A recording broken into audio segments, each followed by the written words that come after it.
They call it burnout. You submit the word cruncher, it can just not get that scene finished. Editing one more sentence will send you into a coma. How do you escape the apathy of burnout? How do you navigate those feelings that drag down your productivity and make you question if creative endeavors are right for you? Today, our panelists discuss burnout and how they manage it. Also today, we have SM Hillman bringing us 4 games you might enjoy if you're a fan of Cyberpunk by R. Cassorian Games in our Indie Game Connection. Along with our topic today, we will let you know all the shows happening this week in our Go Indie Minute. And we will wrap up our show with an epic epilogue from our panelists. So drink your tea and put in some soothing classic rock, because it's time for another fantastic episode of This Week in Indies with your host, SM Hillman.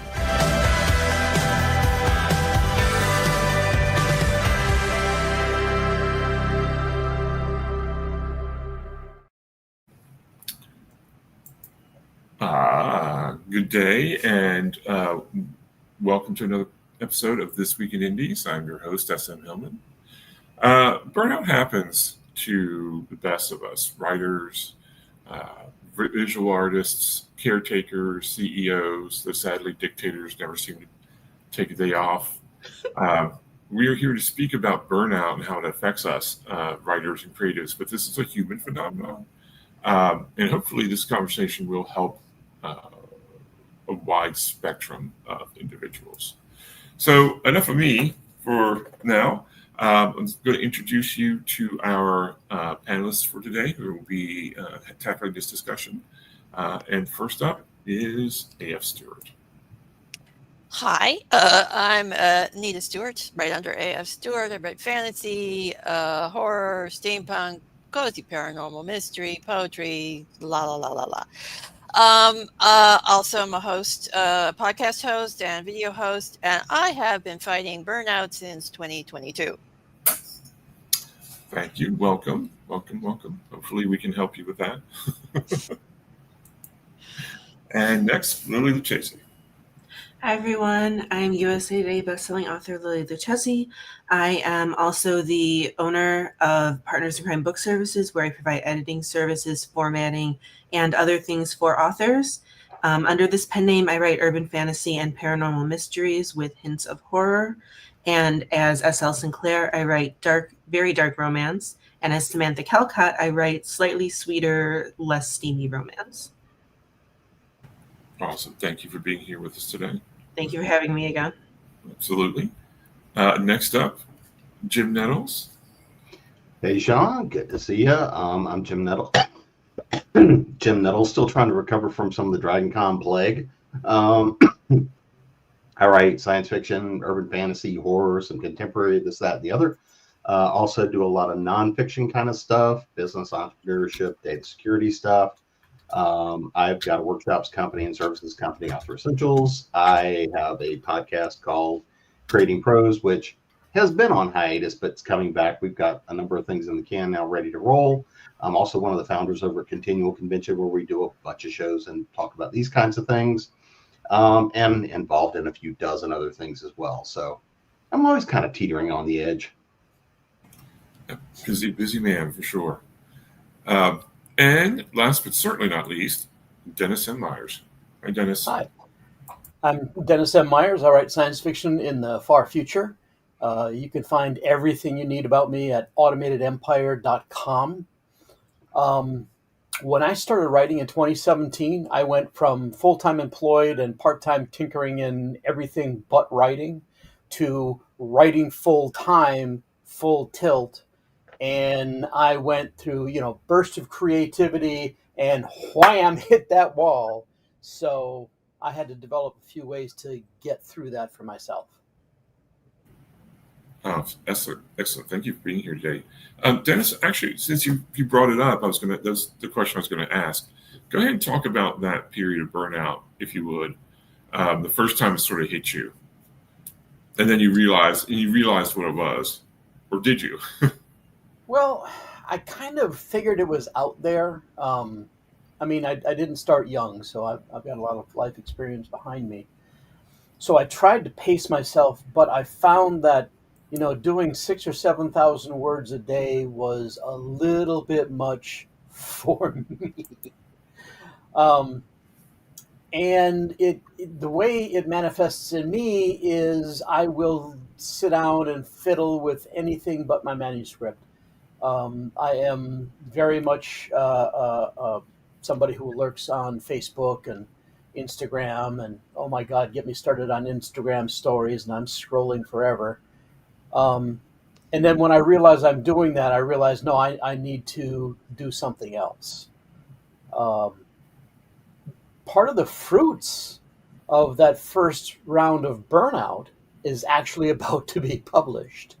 I don't know if you want me to get into exactly how I addressed it. Sure, go ahead. Yeah, go ahead. Well, for me, I'm in the middle of this epic science fiction story. I'm splitting the first novel into two, and then filling out the two so I get good solid stories. And I'm hitting this burnout. So what I decided to do was start another book, completely different, no pressure. But I took some of the ideas from the first books and went 10 years forward in future. Where is this whole thing going? And it's a first contact story that goes absolutely wrong and very badly. And I wrote a lot of it from the perspective of the aliens, which got my mind in a different creative mode. So then when I came back to the first couple of books in this series, I had a much better idea of where I was going. And it gave me more to work with. Right. As a matter of fact, it was during this process that I added the stinger. In Final Assembly, the last chapter is a stinger called Meanwhile. And two alien characters that are the main characters in the book that's about to be released, 10 years prior, they're just kids. And I have a little scene with them at the end of the book. And so it helped all the way around. Awesome. Excellent. Excellent. Jim, what about you? The first time you experienced some burnout, and how did you handle that? So again, I'm going to first say not a role model. Because again, I started writing when I was in high school. First stuff I really had published, I was in college. And started in media and the side of stuff. But because for a very long time, my writing was my reward for preventing burnout on everything else. Because, for a very long time, I traveled 48 weeks a year. Consulting, all the stuff that I was doing and still do. So there's a degree there of writing for me was this is kind of my reward system. This helps me prevent the burnout. And then about, at this point, pushing 15 years ago, when I started getting back to heavily serious and pushing stuff again, I'm going to say the first time really the heavy burnout started was I was working about 100 hours a week for day gig I was in based on what was going on.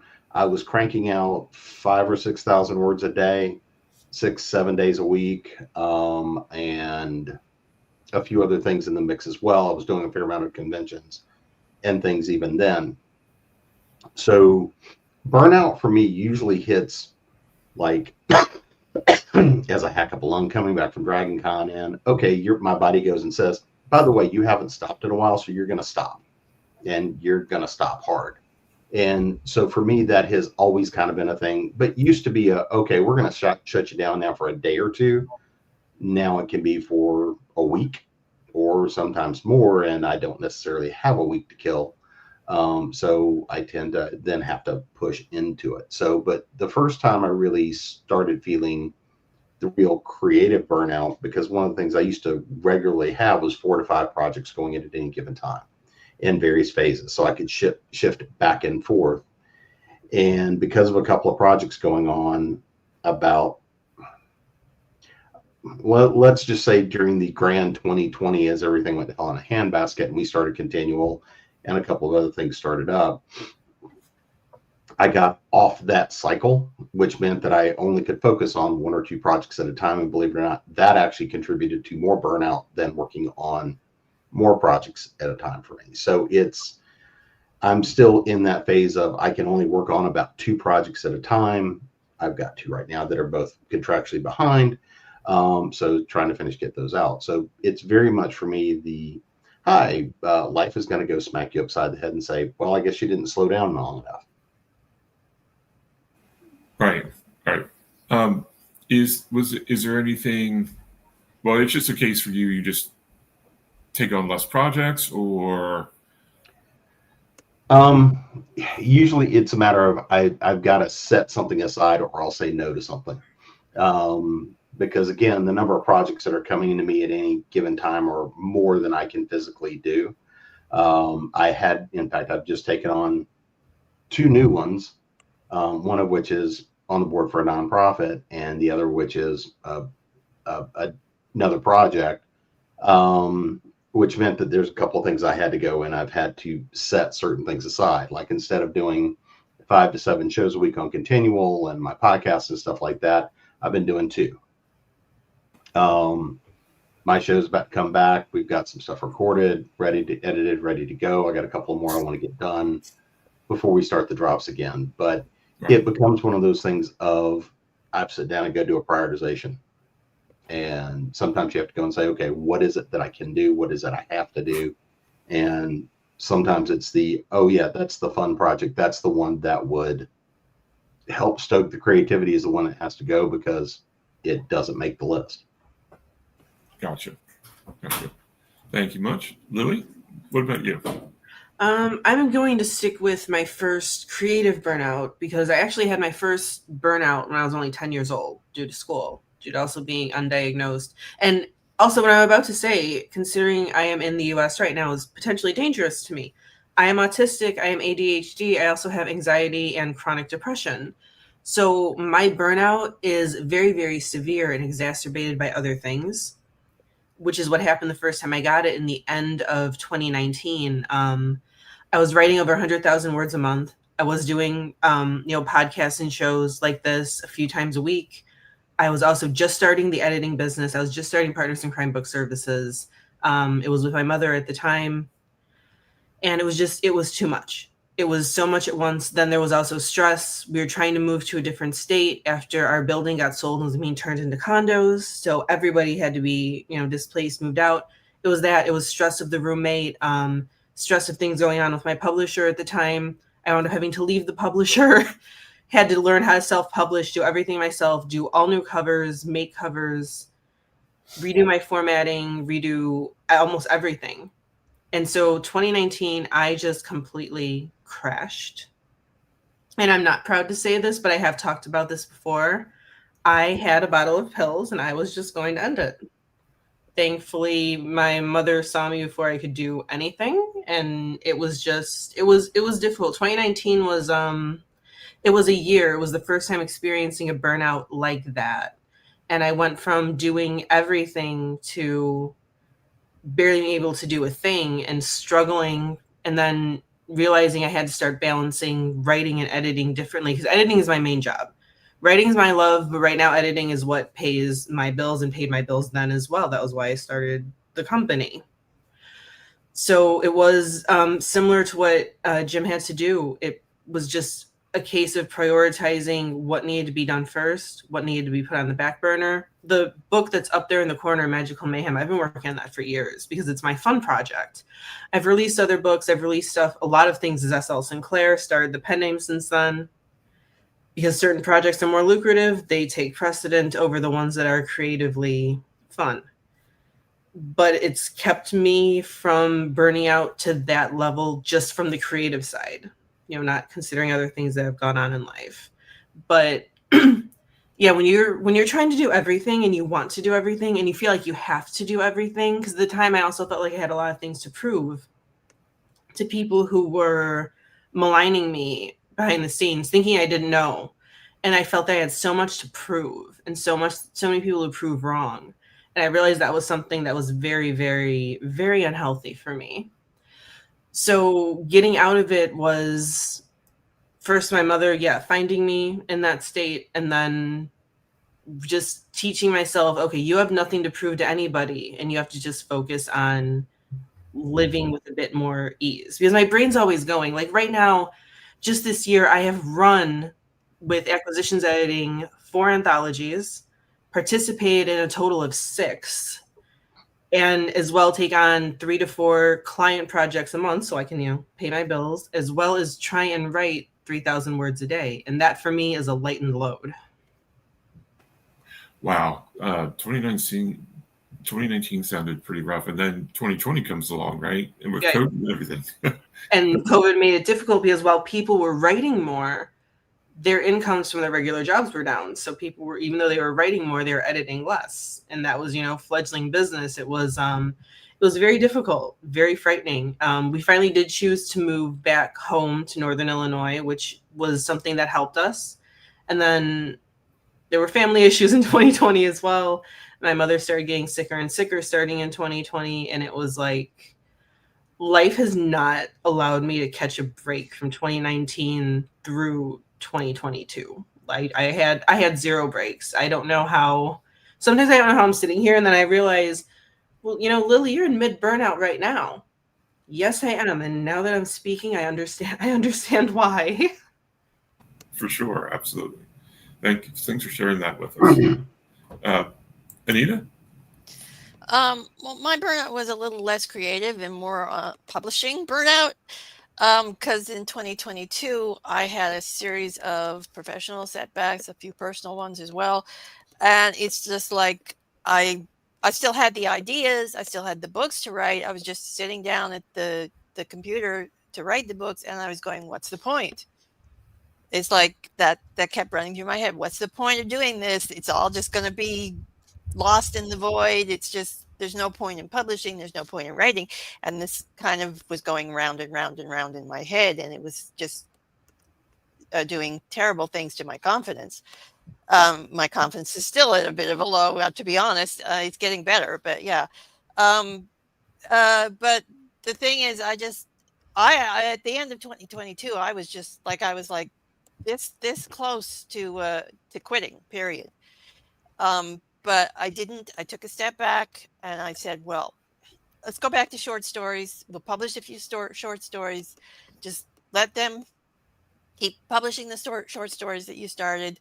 Take a step back, stop publishing the novels, stop working on that stuff. And I switched my focus creatively from writing to art. And that's what saved me, honestly.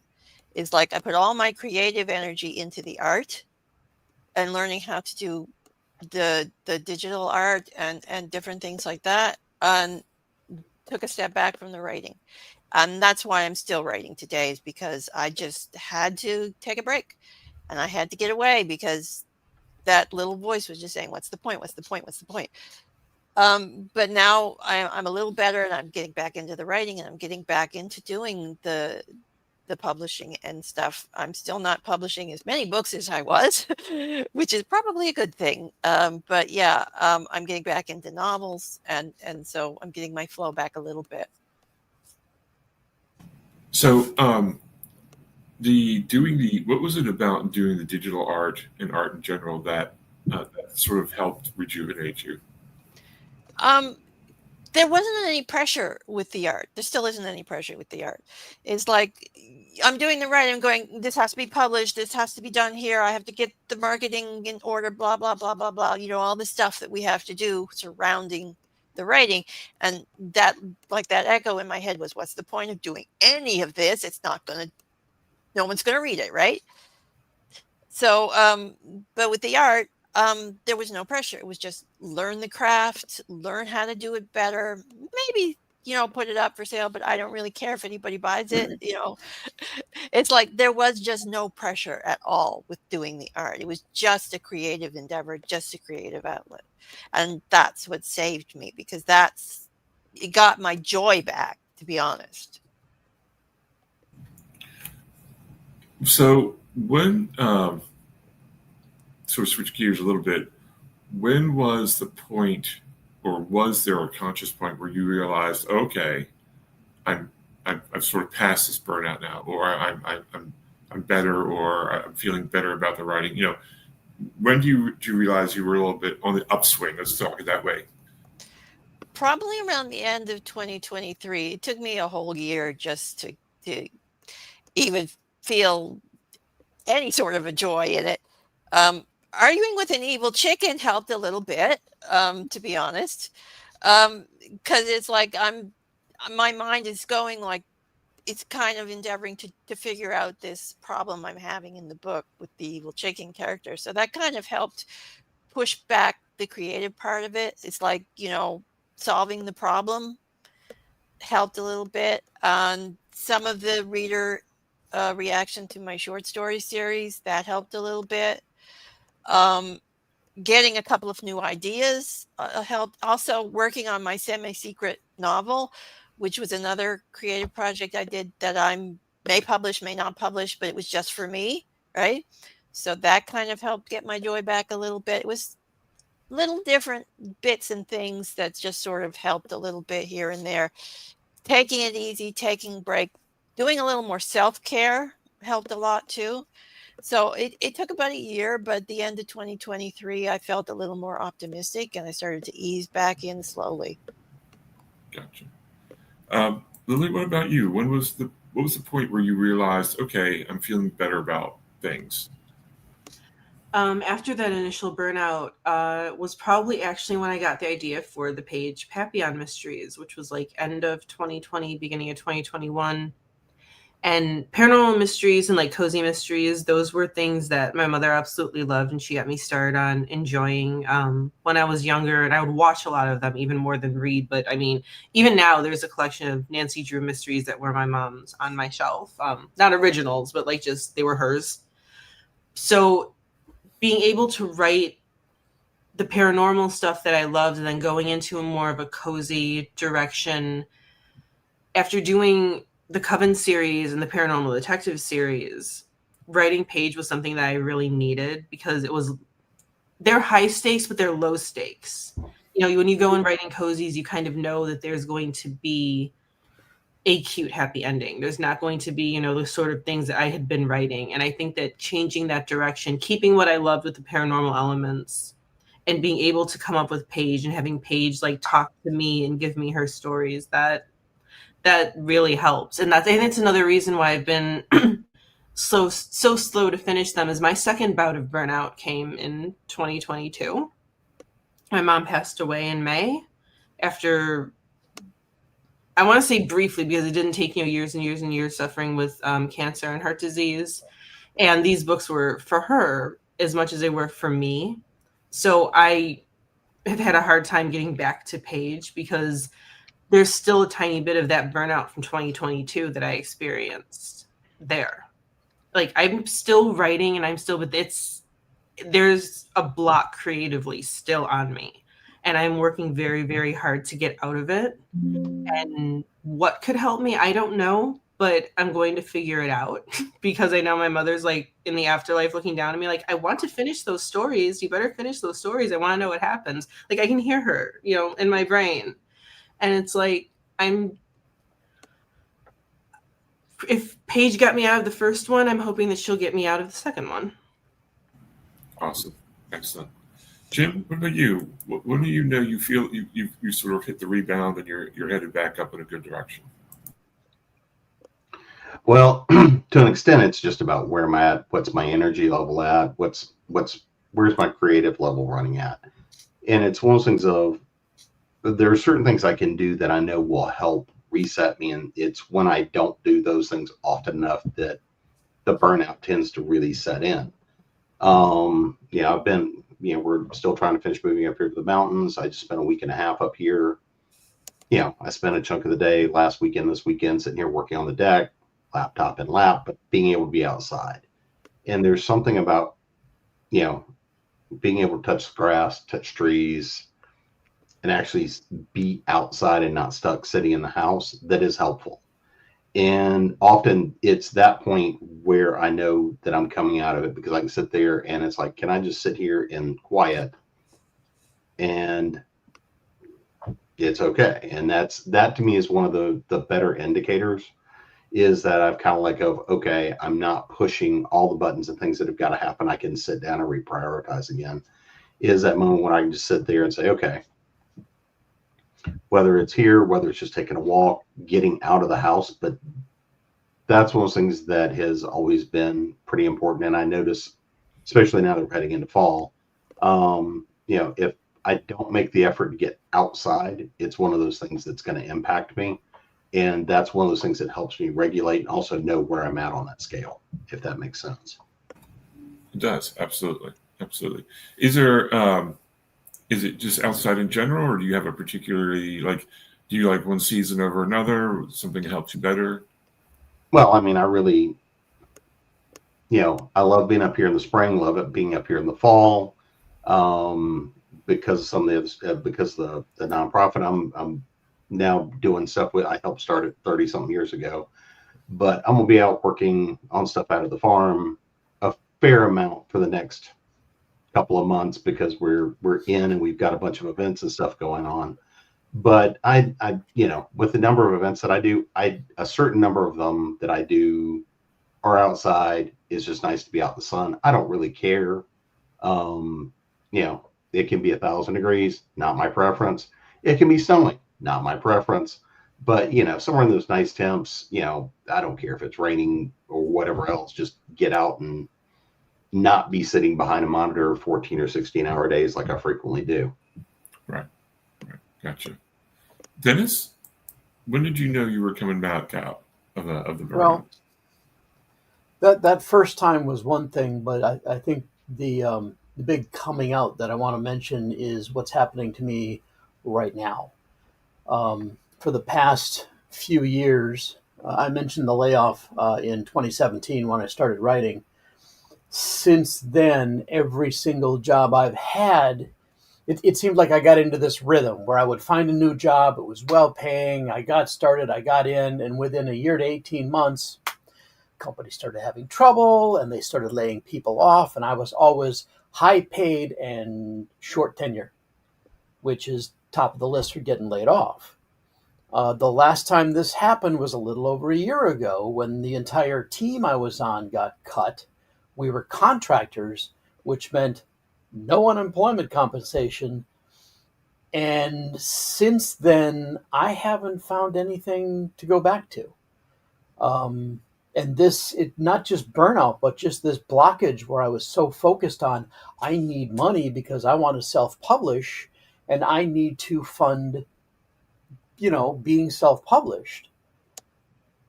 What really helped me, I think the most, was going to Con Carolinas last year, the most recent one. Just seeing people, being around people and talking. I was on panels because I was a guest.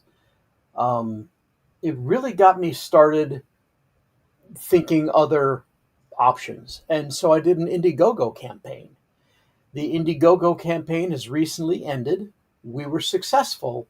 And that's why I've got another book coming out. I should be shipping in November. Getting that done and moving forward, and then making some decisions about whether or not I even wanted to go back to work. I've applied for Social Security, and that should get us through for a while at least. But then that meant I needed to refocus on my writing. What I had found before is that if I hit a pace of about 2,000 words a day on average over a 5-day week, 10,000 words a week, then I can remain productive long term.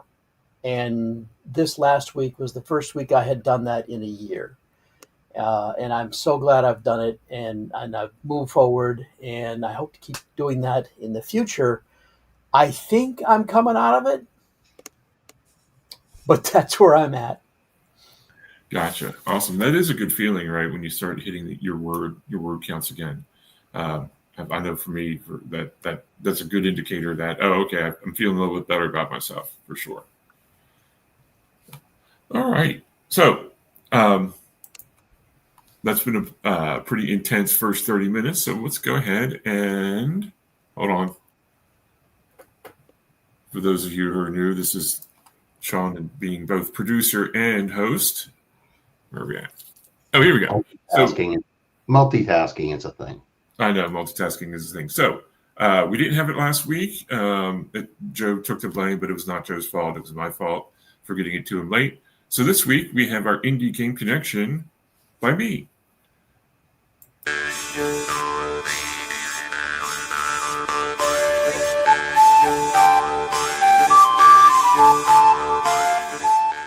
Welcome to the Indie Game Connection. I'm SM Hillman. Here are 4 games you may like if you're a fan of Cyberpunk by R. Tessorian Games. First up, Carbon 2185 by Dragon Turtle Games. Play as a cyberpunk, a rebel refusing to live by the rules of the oppressive megacorporations that rule San Francisco in this high-action tabletop role-playing game by Robert Mariner Dodds.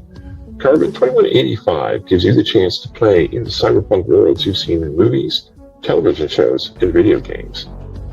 The core rulebook is the only thing you need to run and play hundreds of hours of games in the world of Carbon 2185. Next up, favorite of mine, Shadowrun, the Sixth World by Catalyst Games. Shadows darken and deepen. They're cast by the enormous world-striding megacorporations that grasp their power and strangle humanity in their clutches. By 2080, most of the planet has given in, bowing and scraping before the corporate overlords, selling their souls to the almighty Nuyen. Who's gonna make $1 trillion, no matter who dies. But in the darker depths, defiance flickers. Spikes, mohawks, and tattoos flash, while blades and appetites sharpen. The ignored and the marginalized refuse to be ground down, and their reactions set their destiny. They may seek to repair the world's injustices or build wealth to keep themselves safe, or just strike a match and watch the world burn. Regardless of the chosen path, they stand up and survive. They're called Shadowrunners, and they risk everything. Next up, we have Blade Runner by Free League Publishing. An evocative world of conflicts and contrasts that dares to ask the hard questions and investigate the powers of empathy, the poisons of fear, and the burdens of being human during inhumane times. An iconic and unforgiving playground of endless possibilities that picks you up, slaps you in the face, and tells you to wake up. Time to live, or time to die. Finally, we have an oldie but a goodie, Underground by Mayfair Games.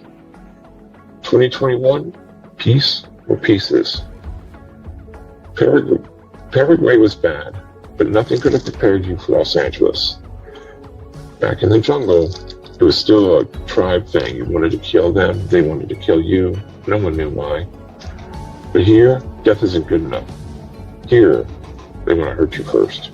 The sets, the 30s, the flyjackers, the estrogen, adult punks, the only thing standing between you and a body bag are your trusty GCS DW770G and a designer genotype. You'd be surprised how often a skin that can slag off 44 caliber loads comes in handy. One day, the punks will identify their real enemy, regain the serious violence bloodshed of the people, by the people, and for the people. Until then, it's time to run a check and take this war down into the underground. And that's all we have for you this week on another Indie Game Connection.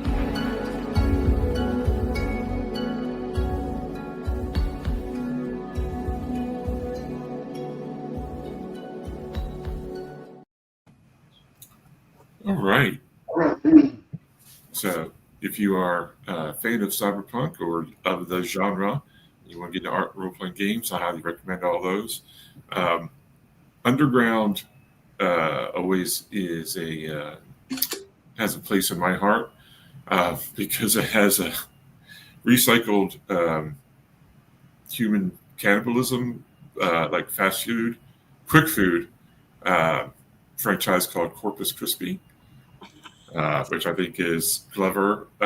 So that's like, oh, okay. So that's one of the reasons I started playing that. So awesome. All right. So and I will throw this out to anyone at this point. We talk, especially on here, we talk about burnout, we talk about writer's block, but two things are not the same. what do you think the big difference is between burnout and writer's block, if you think there's a difference? Well, the difference is writer's block. For me, how I write, my characters speak to me. I am the scribe that writes down my character stories. I do not control them. I do not try to control them. So when I'm having writer's block, I could be doing perfectly fine, well, as fine as someone like me can be, but my characters just aren't talking. They're not giving me anything. And it's like, okay, what do I do with you then? Because if you're not talking, I'm not talking, the brain wants to go, everything wants to go. I'm ready. I'm here at my computer. I even have there are times my characters will talk to me so much, I will get out of bed and write on my phone if I need to, because that's just how loud they are. So when I get into a writer's block, it basically just means the characters have shut up for a while. Well, meanwhile, I'm perfectly fine.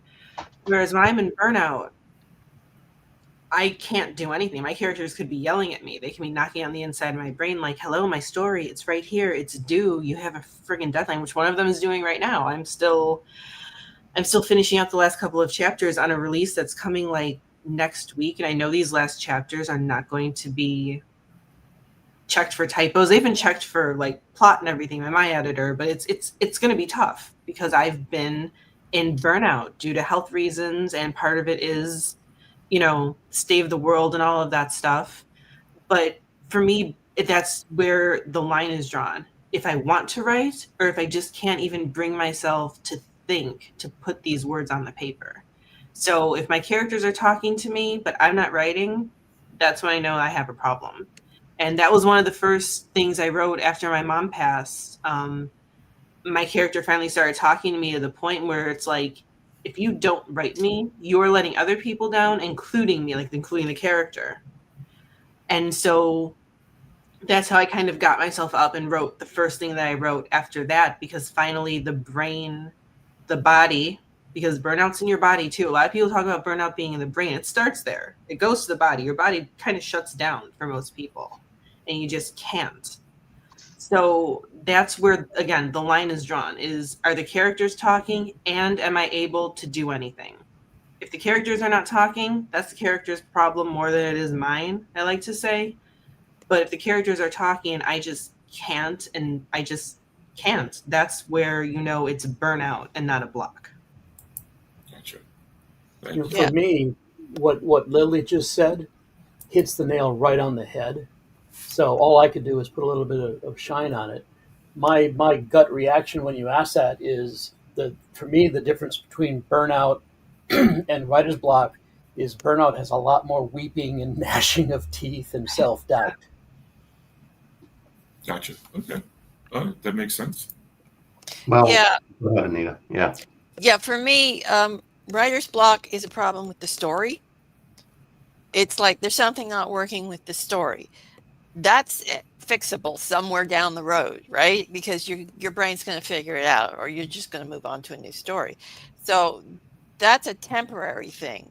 Burnout is a problem with the writer for me. It's like I'm not taking care of myself enough. I'm not taking enough breaks. I'm overworking. I'm letting imposter syndrome take over. I'm letting self-doubt take over. I'm letting something. It's a problem with my attitude, my mindset. Writer's block is just a problem with the story. There's just something that's not working in the story. Gotcha. Awesome. Jim? Well, I was going to say that I'm kind of in line with everything here, right? There's a degree of where I'm going to go to a line from Chelsea Quinn Yarborough, and she just passed a couple of weeks ago. And I knew her for a number of years, but she actually made the comment, when in a panel one time about how do you get past writer's block? And she says, I look at the stack of unpaid bills and I get back to work. For me, writer's block, I see it a couple of different ways, and I know which flavor it is generally. If it is, sometimes it's a symptom of burnout, of I just don't want to do this. I got other stuff to do. So my brain is just going to go and say, no, the characters don't get to talk. Nobody gets to do anything. They get locked in their cage. They're going to be unhappy for a while, which means when they get turned loose, they're also really unhappy. But there's that notion of burnout because of other priorities or things like that versus burnout in writing, burnout in creativity, which I've been through before as well, which is I've been cranking out so much stuff in so many different flavors that it's just that whole, it's almost like the brain has dumped the buffer and now it's got to catch back up again, versus writer's block coming just because there's too many other things going on, working on too many other things, and it's just the brain doesn't want to give that many calories or that much energy to it, even when I blocked in that time. And that's meant to, and again, a lot of my writing time, even though I do a lot of it professionally, fiction for me is still largely my reward system that's meant to help prevent burnout in other areas. But as I have focused more and more in this, again, it's like anything else, it becomes more and more of, you've got to produce, you've got these contracts, you've got these things that have to be done, and these time frames. And what creates that burnout and that writer's block sometimes at the same time is, I want to be playing on this project over here to get that out of my system, but I know I've got to be working on the one that's under contract, or the thing that's set and scheduled to be delivered, and hitting deadlines and timelines and all those kinds of things, right? So writer's block to me is a symptom, and can be a symptom of any one of a number of things, versus actual burnout is one of those things where, because of the mindset you're in, because of the mental headspace you're in, your body goes and says, we're going to slow the rest of you down so that you can catch up, so that you can recover. And so that's why I think that there's truth in everything that's been said, is recognizing that burnout can come both because of physical activity and mental activity, but fundamentally at a certain point, the brain is going to go, the body is going to react to say, you can't do anymore, you've got to slow down, or you've got to make an adjustment for whatever reason. And why you make that adjustment is when everything sort of shuts down, so that you can recover both physically and mentally. That makes sense. All right, before we wrap up our last question and then get to the epilogue, there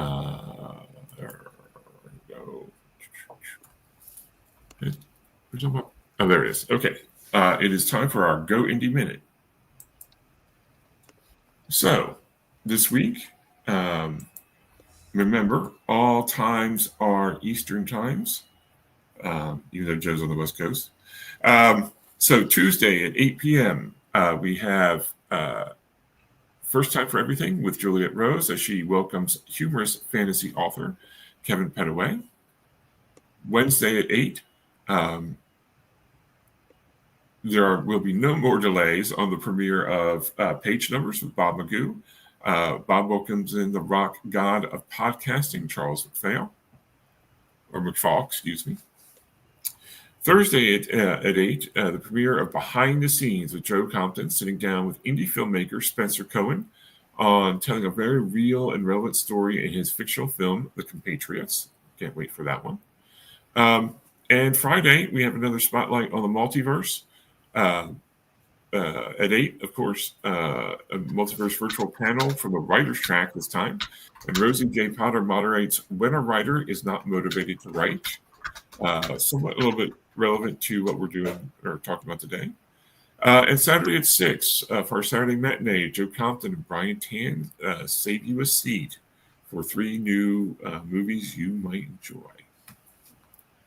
So, can't wait for all of those. Oh, there it is. Okay, yeah. Can't wait for all of those. This should be good. So, last question, and this is we always sort of try to talk to the new writer. Best signs that you know, and obviously for every person it's individual, right? It's different for Jim. It's different for Dennis, Anita, and Lily, and for me. But some signs that you're hitting burnout for newer writers and creatives, signs for them to look for. Any thoughts on that? It's not fun anymore. It's starting to become more of a chore than a joy. And I think that's the big sign, because if you're starting to feel like it's not what you want to do, it's what you have to do, then that's kind of the sign of burnout, and you should probably take a little bit of a break, or at least find some other creative outlets, I think. Yeah, I'm going to speak on a very specific thing. Again, if you're an autistic writer, or ADHD, but ADHD burnout, I think most of us know when that's coming. But when you're an autistic creative person, there are going to be signs of burnout that hit you well before it actually hits your writing. Like, you have to stop and you have to take an assessment. Something that I took a course earlier this year. It wasn't directed towards autistics, towards creatives, but in general, is I will stop once a week now and I will assess my body. Everything's got to be quiet, which I know for a lot of autistics, it's very difficult because we hear every little noise. That's another reason we get burnout so well. We hear every noise. We sometimes feel every little thing. Like right now, my hair just sitting here, I want to peel my skin off underneath it. And it's very difficult for people who aren't autistic to understand that. But if I were to try and write right now, I couldn't do that until this was moved and fixed. And it keeps coming back.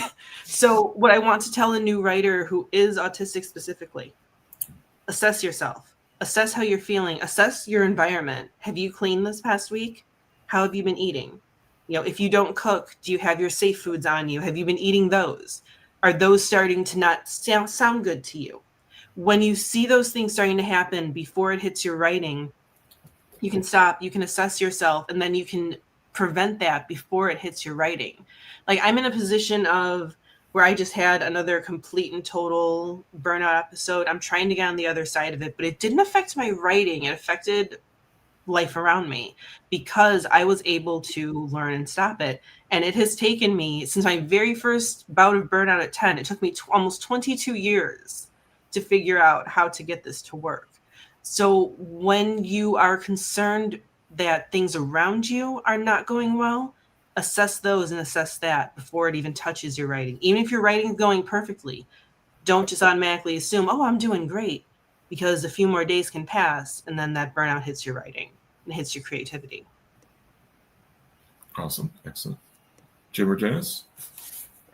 Go ahead, Dennis. Well, I wanted to start by circling back to what you said at the very beginning, is that every author is different and unique. And so all I can say is what's worked for me. And for me, understanding the difference early on meant if I wasn't hearing the voices and I looked at a different project and started working on a different project and got into a groove and could write, it wasn't burnout, it was just writer's block. And for me, the biggest source of writer's block is everything outside of this room. This is my office. This is where I write. But whether or not I can pay the bills, whether or not I feel like I'm doing the right thing, the whole job situation, money, finances, that all contributes to this feeling of burning out and just not being able to focus and do any work at all. So if it's just writer's block, try something else. You could do it. Jim? So there's probably two things I'd say here. One of which is, especially if you're just starting out, odds are you don't have, you're not under a contract. You're not trying to hit somebody's deadline. If you are, you've probably got an agent, somebody working with you trying to help you get through that. But just in an indie space, especially if you're early in career, you're working on your stuff, you're trying to make things happen, focus on learning, focus on doing the good work first. Because the two things that can kick in are either A, imposter syndrome of I suck, I have no idea what I'm doing. Because the reality of it is, it doesn't matter when you get to your 50th book, you still have that, okay, I suck a little bit less, but I still suck. I have no idea what the hell I'm doing. That's part of the nature of being a storyteller, part of the nature of being a writer. This is the reason that I often have said being a writer is one of the most full contact solo sports there exists, because you're going to get banged around and you don't do it by yourself. You can't do it by yourself. The other thing is you'll start to sense it, but don't mistake other things. The only things we talk about when we're going through the editing process is, when you get to that point where you hate a work, it sucks, you can't push through another inch. That's when you're actually getting close to done. And then you'll get that breakthrough. But sometimes it's, you need to put it down, step away, and then come back to it. Because if you get to that point where you can't let that frustration with it become resentment against the work. And that's one of those things that will create burnout because you're trying to force things to happen. You'll finally say, screw it. I just want to be done. I've been guilty of this, right? I just want to be done. I don't care if it sucks. You just got to be done. You can always fix something. You can't fix the blank page. And sometimes it's worth it just to get something, but also know when it's time just to say, I'm going to let it sit. Whether that's go work on something else, whether that's go binge something on TV, go for a walk, whatever it is that lets you decompress. And to Lily's point, there's something that I think that you can look into called the sensing exercise. It helps you manage a lot of those sensory stresses and things like this that I've taught to a number of different folks over the years in different spaces and whatnot.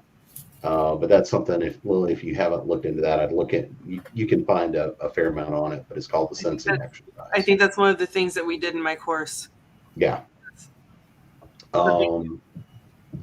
Is one of those things that will help you de-stress it. But the one thing I'll say is, especially, you're going to build bad habits when you start writing. You're going to come into it with bad habits because it's going to be the things that are either, you're going to hear somebody say that every writer has to do it this way, which is inevitably wrong, or somebody's going to tell you, so if somebody ever says this is the one and only way, they're wrong. There is no one and only way because you got to find what works for you. But if you're trying to force things in a way that don't work for you, try other things. And it's that fear of being willing to forgive yourself and let yourself experiment with different approaches. That is one of those things that can help burnout, can help writer's block, will help you build skills. But allow yourself to make mistakes and allow yourself to try stuff, and then forgive the fact that the only reason that a mistake is a failure is if you didn't learn from it, learn to adapt from it, or gain something out of the process. So as long as you can gain something every time somehow, then that was a value. You learned something, you grew from it, take it and keep going on. But again, all of us are going to make sometimes huge screw ups, and those are the ones we learn from, and you can point to them, laugh at them, and at some point in time, they're really helpful to use as stories when you're in workshops, when you're on panels, and when you're talking about stuff. Is that notion of none of us is a perfect writer. Stephen King did not start out as a perfect writer.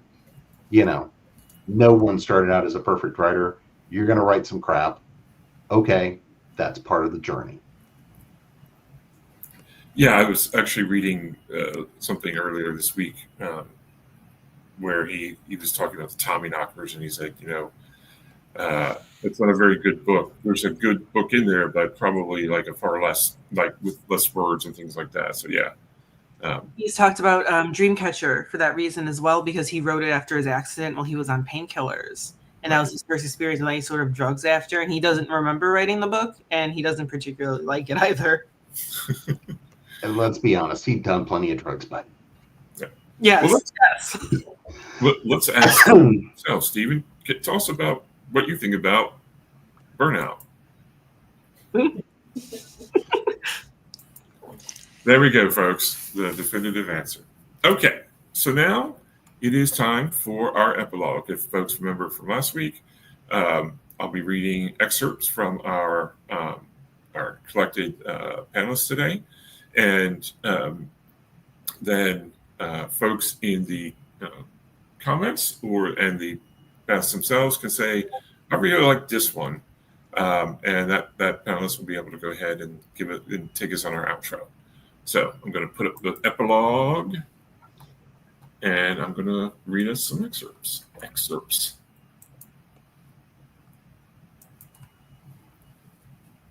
Okay, here we go. The door opened behind me. Mrs. Klaus, Katie, had made herself more comfortable by changing to a short kimono and matching thong.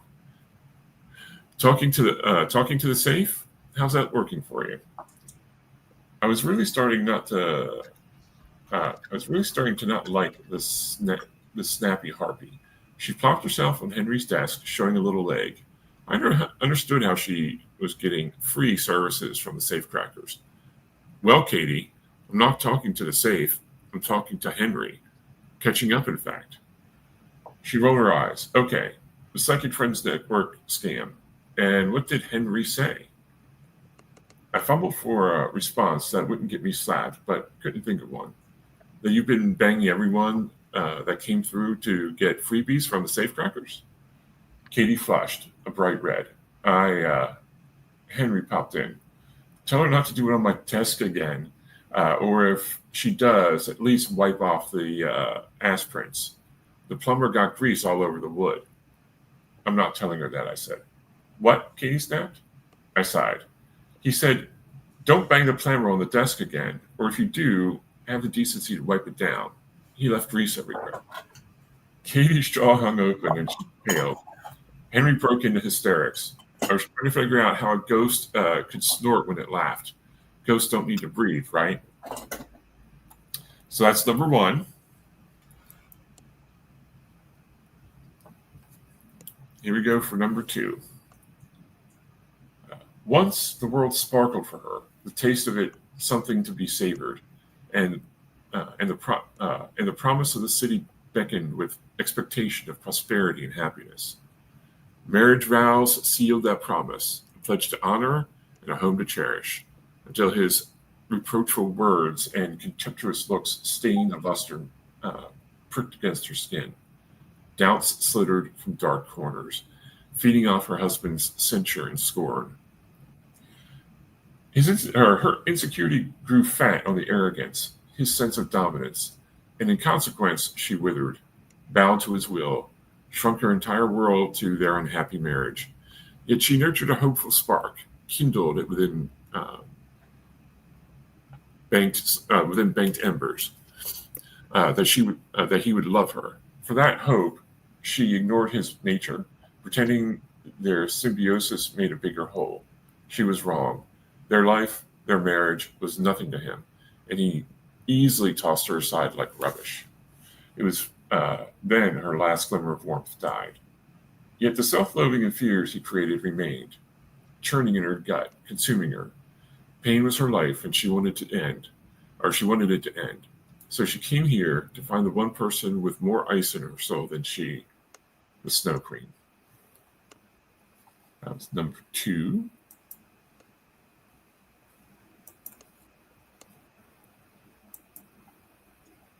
Okay.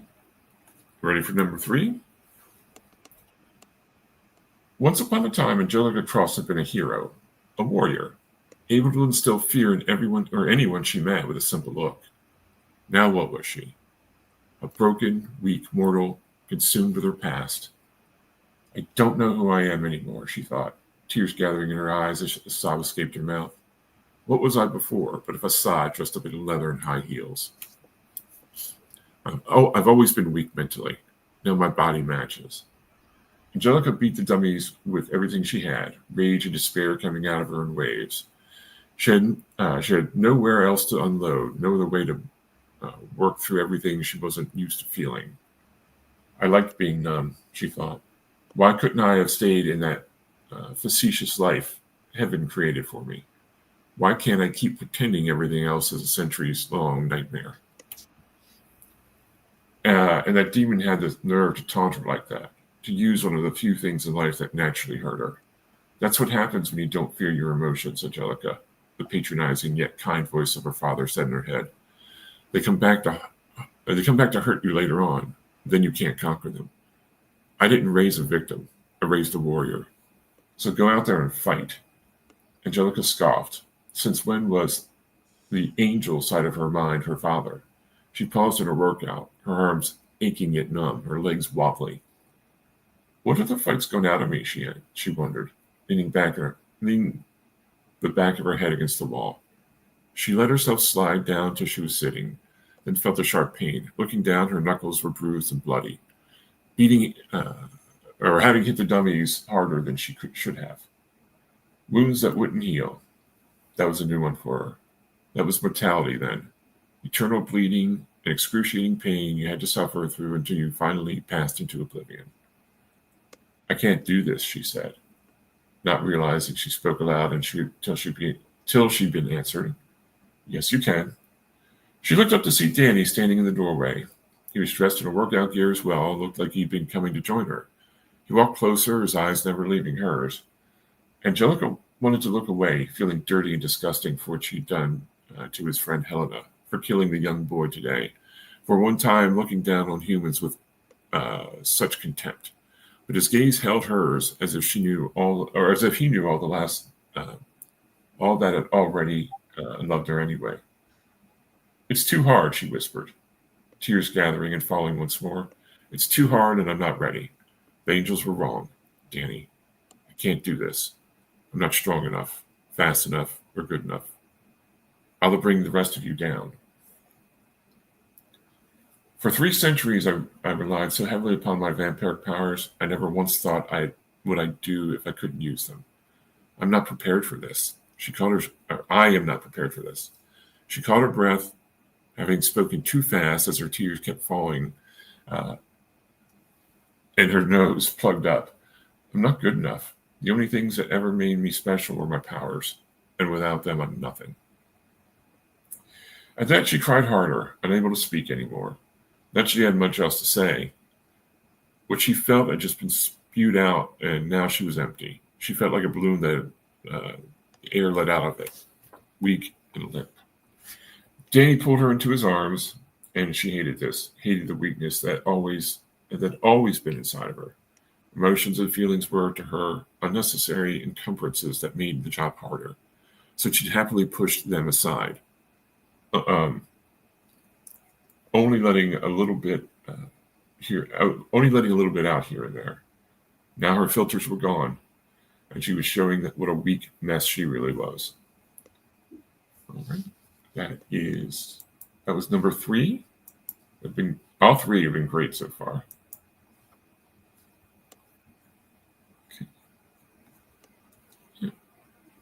And here we go, number 4, our last excerpt.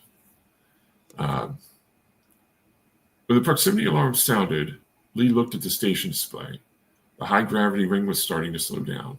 She frowned. That shouldn't have triggered an alarm. An alert flashed on her display. Her heart fell. She touched the icon and said nothing. The voice boomed out and confirmed her worst fears. This is Commander John Warwick of the MCS Drusus. I'm here on behalf of the Corporate Federation by order of the Supreme Director Monarch.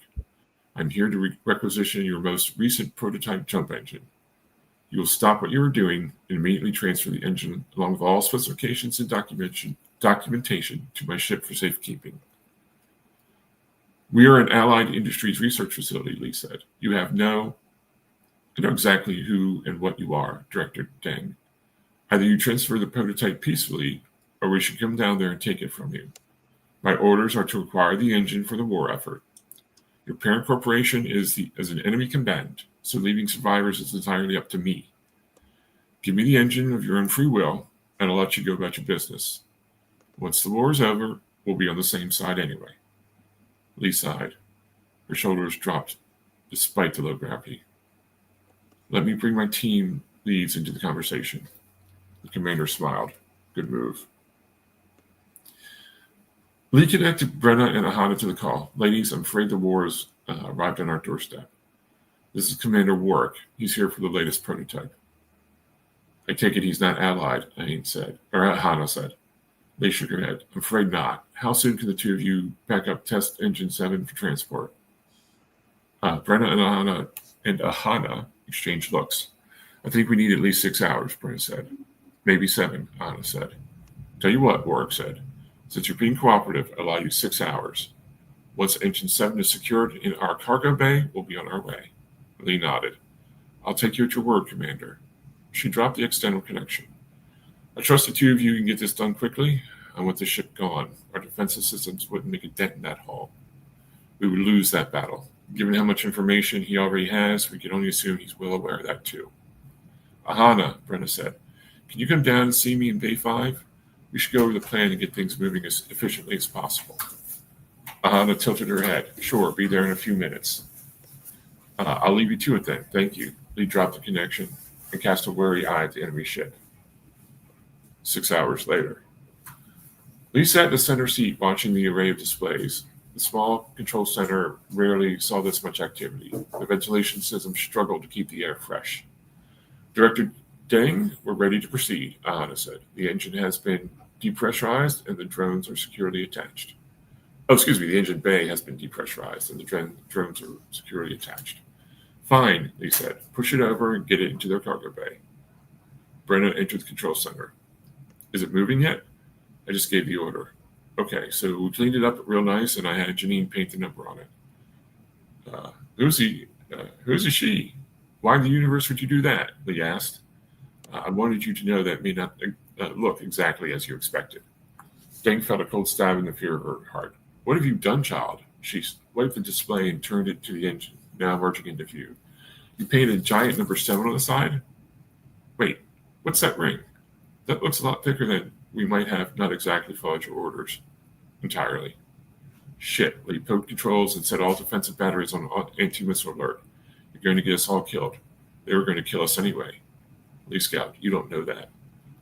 The drones had slowed the engine down as it entered the midship cargo bay of the Drusus. Grappling arms secured it, and the bay closed. After a moment's pause, the Drusus started launching missiles. Now, Brenna said. The Drusus stopped firing after 3 more missiles. Station defenses caught 2 of them. The third felt the ice. The third hit the ice near the aft section of the heaviside. The explosion knocked the rest tumbling away. The center section of the Drusus sprouted a glowing blue haze. The center of the vessel twisted, then vanished in a blinding flash. Scattered debris of the forward and aft sections slowly tumbled. Oh, good Lord. You attached the power banks meant for 8 to engine 7. Nope, 6. We already knew 6 could jump, and all it needed was power and control. We still have T7. Makes us some real damn heroes. Lee sat back aside. Only if we win the war, Brenna. Only if we win. She shook her head. Someone knows where we are. I'm afraid it's time for us to abandon the base. Abandon? Leave our work? No, we take it with us as best we can. Pack it all on the heaviside. You can fit it in all right. You can fit it all, right? That's not even a jump ship. Brenna's eyes rolled together. I have a better idea. She pointed to where the aft end of the Drusus spun slowly. You can't be serious. Brenna's normally sweet face twisted into what can only be called an evil grin. She nodded slowly. Give me an hour to confirm what we have what it takes. Lee thought about the small cargo ship. So little room. Get moving. Let me know if you need anything. I'll need Mr. Nettles and his drones. Lee tapped her display. Jim, Brenna has a top priority project for your drones. I'll let her explain. Jim, I'm on my way up. Get as much of your equipment as you can out of the airlock and head towards the wreckage. We're going on a search and rescue mission. Jim Scout, rescue? These people? People? No, engines, Jim. We're going to rescue engines. Okay, that was our epilogue. What do people think? Story of my life. I'm always being sent out to chase for hardware. You are. That's true. So do folks have do the folks watching have a preference, or any of the panelists like 1, 2, 3, and 4 better than the others?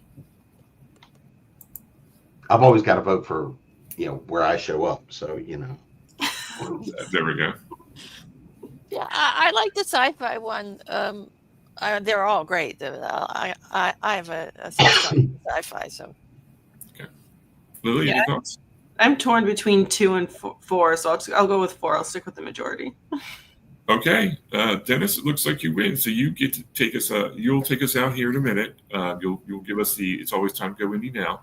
But before we do that, Dennis, go ahead and tell folks where they can find you on the internet. Dennis is muted. Dennis, you're muted. I am muted. I'm Dennis M. Myers. I write science fiction in the far future. You can find me on Amazon.com. My books are all there. Just look for Dennis M. Myers, because I'm not the only Dennis Myers in the book. Everything else, even links to those books, you can find at automatedempire.com. Awesome. Perfect. Thank you for being here today. Thank you for sharing your burnout journey with us. Yeah, and I should say, I feel this strong urge to say that just because a character appears in an excerpt doesn't mean they don't get blown up later. Good to know. Jim, where can folks find you? Yeah, well, it's not the first time somebody's killed me in a book, so won't be the last probably, or at least take a shot. So yeah, easiest way to find me and all the stuff that I'm doing is go to jamesbnettles.com. That'll take you to Author Essentials workshops, creating prose, take you to Continual. There's a couple of new things that are finally about to launch, a couple of new things that are coming. So hypothetically, at least, we're starting some workshops again in November that'll be live. And other than that, yeah, come on by and say hi at Continual as well. Thanks for being here. Thanks for being on 2 shows in 1 week for us. Yep. Well, at least this time I wasn't the cryptid. There we go. Lily? Thank you guys again for having me here to discuss something that is very much needed. If anyone is interested in my paranormal mysteries and urban fantasy stories, they can find that plus all of my social media on lilyluchesi.com. Or if you are more interested in the dark romance factor, you can go to slsinclairauthor.com. And I also have a Kickstarter that is currently gathering followers. It's going to be launching in under 6 weeks. So I would hope that some people would go and check that out if that is your thing. And if you are an author, new or established, please feel free to look into Partners in Crime Book Services. Some information about that is also available on lilyluchesi.com. Awesome. Thank you. Thank you for being here today. Yeah. And Anita. Well, you can find me and my books at afstewart.ca and all over the social media. And keep an eye out this November because Tales of the Norse Gods is coming with Loki and the Evil Chicken. Thank you so much for being here today. And of course, thank you for talking about the Evil Chicken. Thanks, everyone. I want to thank all our panelists who were fantastic as always. I want to thank the folks in comments and in who viewed it today. If you're viewing this later on, thank you. Leave a comment. We'd love to respond and talk to folks. Yeah. So, Dennis, what time is it? It's indie time. No, it's always time to go indie now, right? It's always time to go indie now. Thanks, folks. Talk to you. See you later. Oh, hold on. Let me get this outro. There we go.